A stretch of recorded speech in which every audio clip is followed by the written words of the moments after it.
हाँ जी। आपके 28 अक्टूबर 2022 के एडिटोरियल एडिटोरियल है ग्लोबल हंगर इंडेक्स के बारे। ठीक है। देखो, इंडिया का इस साल रैंक काफी ज्यादा नीचे गिरा। इंडिया का rank almost 101 out of 116 countries, जो 2021 में था, जो 101 पे पहुंचा हुआ था, इस साल ये गिर के और नीचे चला गया, 107 पे चला गया। बल्कि कंट्रीज भी इंक्रीज हुई हैं, तब भी हमारा रैंक काफी नीचे चला गया। और अगर हमारे ही सारे नेबरहुड की बात करें तो हम सिर्फ अफगानिस्तान से ऊपर हैं। बाकी सारे देश, पाकिस्तान, श्रीलंका, बांग्लादेश, नेपाल, भूटान, मालदीव्स, ये सारे के सारे देश हमसे ऊपर रैंक करते हैं। ये मालदीव्स ऑब्वियसली टॉप पे रैंक करेगा। ठीक है। तो ये सारे के सारे देश हमसे बेटर रैंक कर रहे हैं। सिर्फ अफगानिस्तान, जो एक वॉर टॉन कंट्री है, कोई मेडिकल फैसिलिटी नहीं, कोई हेल्थ फैसिलिटी नहीं, खाना पूरा नहीं, वही हमसे नीचे रैंक कर रहे हैं। बाकी सारे हमसे ऊपर, हमसे ज्यादा बेटर परफॉर्म कर रहे हैं अपने देश के अंदर हंगर कंट्रोल करने के लिए। ठीक है। यही सिर्फ नहीं, बहुत सारी जो पुअर अफ्रीकन देश हैं, छोटे छोटे से, रवांडा, नाइजीरिया, इथोपिया, ठीक है, और कॉन्गो, इनमें से कईयों के अंदर तो सिविल वॉर छिड़ी हुई है। जैसे इथोपिया के अंदर, कॉन्गो के अंदर, इनके अंदर तो सिविल वॉर छिड़ी हुई है। ये देश भी हमसे बेटर परफॉर्म करके गए हैं। ठीक है, इस इंडेक्स के ऊपर। तो इस कारण बहुत ज्यादा एक नाराजगी है गवर्नमेंट के अंदर भी, क्योंकि ऑब्वियसली गवर्नमेंट को भी लग रहा है कि हमारे इतने एफर्ट्स के बाद भी हमें इतनी पुअर रैंकिंग मिली है। ठीक है, और उनके अपने कारण भी हैं, पर वहीं पे दूसरी साइड पे कि हमारे एफर्ट्स फेल क्यों हो रहे हैं रिजल्ट्स दिखाने पे। ठीक है, जहां पे हम अपने आप को कहते हैं कि हमारे यहाँ पे सरप्लस फूड है, वीट और राइस की हमारे पास गोदाम भरे पड़े हैं। हमने आपकी कोविड के टाइम पे फ्री फूड ग्रेन सप्लाई करने की जो योजना चलाई थी, वो अभी तक हम कंटिन्यू कर रहे हैं, कल्याण योजना, जो अभी तक हम फ्री फूड सप्लाई कर रहे हैं गरीबों को बिना किसी कॉस्ट के ऊपर। ये जो सारी की सारी फैसिलिटीज हैं, पर हमारे यहाँ पे हंगर कम क्यों नहीं हो रही? देखो, इसका वन ऑफ द रीजन है कि जो गवर्नमेंट ऑफ इंडिया ने पॉइंट आउट किया है कि जो ग्लोबल हंगर इंडेक्स है, इसकी अपनी कुछ वीकनेसेस हैं, इसकी अपनी कुछ कमियां हैं। ठीक है, और ये इंडिया को बदनाम करने की भी कोशिश हो सकती है। देखो, ग्लोबल हंगर इंडेक्स, पहली बात तो पब्लिश कौन करता है? एनजीओ पब्लिश करते हैं। ये दो एनजीओ हैं आपका, वेल्थ हंगर लाइफ और दूसरा है कंसर्न एनजीओ। ये दो एनजीओ के नाम हैं। ये दोनों मिलके ये ग्लोबल हंगर इंडेक्स बनाते हैं, और इसके बेसिस पे कंट्रीज को रैंक करते हैं। किस बेसिस पे? कि ये पूरा स्कोर तैयार करते हैं।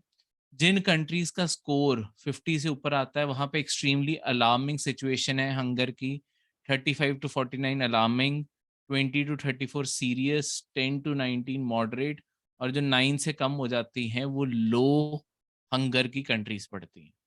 ठीक है। तो ये सारी चीजें मेजर करने के लिए अपने आप में ग्लोबल हंगर इंडेक्स चार कंपोनेंट्स को यूज करता है मेजरमेंट में। ये चार कंपोनेंट्स कौन से हैं? देखो, सबसे पहले अंडर नरिशमेंट देखा जाता है कि आपकी जनरल जो आपकी पॉपुलेशन है, उनके अंदर कितने लोगों के अंदर कुपोषण की कमी है, मतलब न्यूट्रिशन की कमी है, कुपोषण के वो शिकार है। ठीक है, कि उन्हें अच्छे से डाइट में खाना नहीं मिल रहा। वहीं पे बाकी जो तीन क्राइटेरियाज है ना, गवर्नमेंट यहीं पे पॉइंट आउट करती है कि देखो, तीन क्राइटेरियाज जो हैं वो चाइल्ड के ही हैं। जैसे चाइल्ड की स्टंटिंग और वेस्टिंग के, 5 साल की उम्र के बच्चों का दो चीजें देखी जाती है, स्टंटिंग और वेस्टिंग। इसका क्या मतलब होता है? स्टंटिंग का मतलब होता है हाइट कम रह जाना उनकी एज के मुताबिक, उसे कहते हैं बच्चा स्टंटेड हो गया है।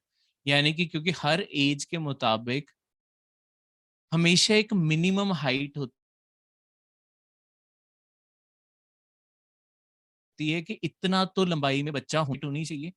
ठीक है, अगर उससे छोटी हाइट रह जाए तो उसे कह देते हैं कि बच्चा स्टंटेड है, कि बच्चे में कोई न्यूट्रिशन की कमी रही होगी तभी वो छोटा रह गया, नहीं तो उसे कम से कम मिनिमम हाइट तो अचीव कर ही जाने चाहिए थी। जैसे बर्थ भी होता है ना, जब बर्थ पे भी हमेशा सेंटीमीटर से आपकी हाइट नापी जाती है बच्चे की, कि बच्चा कितना लंबा है। ठीक है, वेट भी देखा जाता है, हाइट भी देखी जाती है। ये कांस्टेंट मेजरमेंट्स हैं कि एक बच्चे को कैसा न्यूट्रिशन मिल रहा है सिंस प्रेगनेंसी। ठीक है, और बच्चा आगे ग्रो कैसा करेगा, क्योंकि न्यूट्रिशन एक इम्पॉर्टेंट रोल प्ले करता है कि आपकी ओवरऑल डेवलपमेंट कैसी होगी, ब्रेन कैसा डेवलप होगा, उसके बाद आपका इम्यून सिस्टम, बीमारियां, अगर पहले 5 साल में, एक माना जाता है कि अगर पहले 5 साल में, देखो हमने कल भी पढ़ा था, पहले 8 साल के अंदर जैसे 85% आपके ब्रेन सेल डेवलप हो जाते हैं, ठीक है, वह सॉरी पहले 6 साल में, वहीं पे पहले 5 साल का जो ये न्यूट्रिशन है, हमारा इम्यून सिस्टम इसी टाइम पे सबसे ज्यादा डेवलप होता है। अगर हमें प्रॉपर न्यूट्रिशन नहीं मिला, हम सारी लाइफ बीमार ही बीमार पड़ते रहेंगे, तो ये भी बहुत जरूरी क्राइटेरिया, ठीक है। ऐसे ही वेस्टिंग भी साथ में देखी जाती है स्टंटिंग के साथ। वेस्टिंग का मतलब होता है हाइट के मुताबिक वेट कितना है बच्चे का, 5 साल के बच्चे का। अब देखो हर हाइट के साथ, 1 फीट, 2 फीट, 3 फीट, 4 फीट, हर हाइट के साथ एक मिनिमम वेट भी होता है कि कम से कम अगर हेल्दी ग्रोथ हो रही है तो बच्चे का कम से कम इतना वेट तो होना ही चाहिए, ठीक है, कोई ना कोई एक मिनिमम वेट सब्सक्राइब्ड होता है कि हाँ इतना तो होना ही चाहिए। अगर वो उतना वेट नहीं अचीव कर पाते तो उसे कहते हैं बच्चे के अंदर फिर से कोई कमी रह गई है, बच्चा वेस्टेड है, ठीक है, वो स्टंटेड या वेस्टेड। और तीसरा है चाइल्ड मोर्टालिटी, ठीक है, एज के अंदर अंदर कितने बच्चों की डेथ होगी इनएडिक्वेट न्यूट्रिशन या अनहेल्दी इन्वायरमेंट के चलते, ठीक है, मतलब कोई भी डेथ के कारण हो सकते हैं। चाइल्ड मोर्टालिटी देखी जाती है, कितने बच्चे, मोर्टालिटी का मतलब होता है डेथ, कितने बच्चे मर गए 0 to 5 years की एज के बीच में न्यूट्रिशन या अनहेल्दी इन्वायरमेंट के उसमें। ये 4 क्राइटेरियाज मेजर करके आपकी ये ग्लोबल हंगर इंडेक्स की रिपोर्ट तैयार की जाती है, ये 2 NGOs के द्वारा। अब प्रॉब्लम क्या है कि देखो 3 इंडेक्सेस तो चाइल्ड डेवलपमेंट को मेजर करते हैं, तो अगर हम बाकी सारी पॉपुलेशन पे भी काम कर रहे हैं, बाकी सारी पॉपुलेशन को भी न्यूट्रिशन डिलीवर करवा रहे हैं, सब कुछ करवा रहे हैं, वो सारा काउंट कम हो रहा है, क्योंकि यहाँ पे सारी काउंटिंग तो बच्चों की हो रही है, 3 क्राइटेरिया तो बच्चों के ऊपर है। तो गवर्नमेंट ऑफ इंडिया कहती है कि यहाँ पे तुम इस इंडेक्स का बच्चों के ऊपर इतना ज्यादा फोकस है कि ओवरऑल आबादी के ऊपर उतना फोकस नहीं है। और जो अगली चीज है, ये जो अंडर न्यूट्रिशन जो पूरी पॉपुलेशन में मेजर किया जाता है ना, इसका जो सैंपल साइज है ये बहुत ही छोटा है। 3 हजार लोगों का सैंपल सर्वे लिया जाता है और उसके बेसिस पे जज किया जाता है कि अच्छा आपकी ओवरऑल कंट्री का हालात कैसे हैं। अब ये 3 हजार लोग, इनका मतलब इनका क्या सोचना है। अब ये 3 हजार लोग तो जैसे मर्जी वोट डाल सकते हैं, तो इस कारण जब ये अपनी मर्जी से वोट डाल सकते हैं तो अपने आप ही नेचुरली, मतलब लोगों के परस्पेक्टिव से आपकी कंट्री का रैंक अपने आप ही नीचे गिर सकता है। तो इसलिए गवर्नमेंट का कहना है कि अपने आप में जो इंडिया काम भी कर रहा है उसके लिए अपने आप फ्लॉड है, क्योंकि गवर्नमेंट इस चीज को हाईलाइट करती है कि देखो हम दुनिया की फास्टेस्ट ग्रोइंग इकोनॉमी भी हैं, हम यहाँ पे फूड प्रोडक्शन के ऊपर भी लगातार काम कर रहे हैं उससे बढ़ाने की। हमारे रिसेंटली प्राइम मिनिस्टर ने हाईलाइट भी किया कि हम सारी वर्ल्ड को खाना सप्लाई करने को कर सकते हैं अगर वर्ल्ड ट्रेड ऑर्गेनाइजेशन हमें अलाउ करेगी इतने बड़ी क्वांटिटी में मार्केट को फ्लड करने के लिए। देखो हम क्यों नहीं करते, क्योंकि उससे क्या होगा, प्राइजेस क्रैश हो जाएंगे, ठीक है, वो दुनिया में अलाउड नहीं है, उसे मार्केट मैनिपुलेशन माना जाता है। तो इस कारण अगर वर्ल्ड ट्रेड ऑर्गेनाइजेशन बोलेगी हम कर भी सकते हैं, पर ये चीज अब एक लॉजिक से समझ इससे पता चलता है कि इंडिया के पास खाना सरप्लस है, खाने की कोई कमी नहीं है, ठीक है, ये एक जनरल फैक्ट समझ लो, इंडिया के पास खाने की कमी नहीं है। यहीं पे अमर्त्य सेन, अगर आपने अमर्त्य सेन का नाम सुना हो, नहीं सुना तो ये इंडिया के सबसे पहले इकोनॉमिक फील्ड के अंदर नोबेल प्राइज जीतने वाले पर्सन थे अमर्त्य सेन। इन्होंने अपनी जो स्टडी कंडक्ट की, इनकी एक स्टडी में इन्होंने रिलेशन डिफाइन किया है पावर्टी और हंगर का। उसमें इन्होंने इंडिया, क्योंकि इंडिया के ही ये इकोनॉमिस्ट हैं तो इन्होंने इंडिया की ही सारी केस स्टडी की है। इन्होंने ये चीज को डिफाइन किया है कि देखो जो हंगर की प्रॉब्लम है ना, हंगर की प्रॉब्लम अपने आप में सरप्लस या डेफिसिट की प्रॉब्लम उतनी बड़ी नहीं है।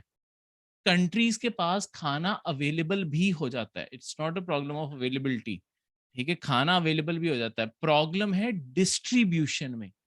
खाना बट क्यों नहीं रहा या खाना बट कैसे रहा है लोगों में? अगर लोगों तक खाना पहुँच नहीं रहा, देखो अगर हम इंडिया कह रहे हैं कि हमारे पास सरप्लस खाना है, पर अभी भी इंडिया के अंदर लोग भूखमरी से मर रहे हैं, लोगों को खाना नहीं मिल रहा, लोग भूखे सो रहे हैं, तो कहीं न कहीं हम डिस्ट्रीब्यूट नहीं कर पा रहे हैं ना खाने को। तो ये इस चीज़ के ऊपर नहीं है कि हम कितनी मीन्स जनरेट कर पाते हैं, मीन्स जनरेशन का मतलब यहाँ पे है आपके खाने से कि सरप्लस है, बल्कि मीन्स का यूसेज देखने की ज़रूरत है कि वो खाना यूज़ कैसे हो रहा है, बट कैसे रहा है, डिस्ट्रीब्यूट कैसे हो रहा है। ठीक है? मतलब इसे उनके एग्ज़ाम्पल में ये मैटर नहीं करता कि केक का साइज़ कितना बड़ा हो रहा है, बल्कि ये मैटर करता है कि वो केक बट कैसे रहा है सारे लोगों में। क्लियर है? तो ये चीज़ यहाँ पे, ठीक है? अब इसके साथ-साथ जो है, एक और चीज़ की तरफ भी पॉइंट आउट किया गया इस एडिटोरियल में, वो ये था कि इंडिया की डाइट भी अपने आप में बच्चों की जो अंदर वेस्टिंग और स्टंटिंग का कारण है ना, वो कहीं न कहीं डाइट की तरफ भी पॉइंट आउट किया जा सकता है। वो ये है क्योंकि देखो इंडिया, जैसे हम जानते हैं, प्रीडोमिनेंटली एक वेजिटेरियन कंट्री है। हमारे यहाँ पे अ नॉन वेजिटेरियन उतना कंज़्यूम नहीं होता जितना वेजिटेरियन खाना कंज़्यूम होता है, ठीक है? इवन हमारे घरों में ही देख लो, चलो जो लोग नॉन वेज भी खाते हैं, पर आप दिन में कितनी बारी ही नॉन वेज खाते हो? प्लस हमारे घरों में कितनी बारी ही डिस्ट्रीब्यूट हो रहा होता है। तो प्रीडोमिनेंटली तो हम हर टाइम ही वेज ही खाना खा रहे हैं, ठीक है? आपको सुनने में लगता होगा, पर ज़्यादातर कंट्रीज़ जो वेस्टर्न कंट्रीज़ हैं, वहाँ पे एक दिन में अगर 3 बारी वो खाना खा रहे हैं, तो ऐसा भी हो सकता है कि तीनों बारी कोई ना कोई नॉन वेजिटेरियन चीज़ ही हो। एग से लेके चिकन, फिश, ऑक्टोपस तक भी खा जाते हैं वो, ठीक है? तो इंडिया के अंदर बेसिकली तो चाइल्ड वेस्टिंग और स्टंटिंग कहीं न कहीं एक, क्योंकि वेजिटेरियन खाना भी हम बैलेंस्ड नहीं खा पा रहे हैं। तो और दूसरी साइड पे अगर हम एनिमल प्रोटीन खा लें, वो कहीं न कहीं बैलेंस कर देगा, पर एनिमल प्रोटीन हमारी कंट्री खाती नहीं है। वेजिटेरियन डाइट बैलेंस्ड नहीं है इंडिया के अंदर। इस कारण भी हमारे यहाँ पे मतलब ऐसा नहीं है कि लोगों को शायद खाना नहीं मिल रहा। देखो हमारी डाइट प्रॉपर होनी चाहिए, कितने कार्बोहाइड्रेट्स, फैट्स, प्रोटीन्स और आपके बाकी विटामिन्स सब कुछ मतलब बैलेंस क्वांटिटी में लेना ज़रूरी है। पर वेजिटेरियन डाइट में कई बारी जैसे बच्चे जो हैं जो ग्रीन वेजिटेबल्स नहीं खाते, ठीक है, आयरन की कमी हो जाएगी। तो ऐसी सारी चीज़ें कहीं न कहीं जो कमी शो कर रही है, वो एनिमल प्रोटीन शायद पूरा कर देता है, एनिमल नॉन वेजिटेरियन फूड पूरा कर देता है, पर वो हम खाते नहीं। और दूसरी साइड पे वेजिटेरियन डाइट में ये सारी चीज़ें बैलेंस्ड तरीके से कंज़्यूम नहीं हो रही हैं। इस कारण आपकी इंडिया की डाइट भी कहीं न कहीं ब्लेम करने के लिए है कि हम इतना लो रैंक क्यों कर रहे हैं। क्लियर है? तो ये था आपका आज का एडिटोरियल।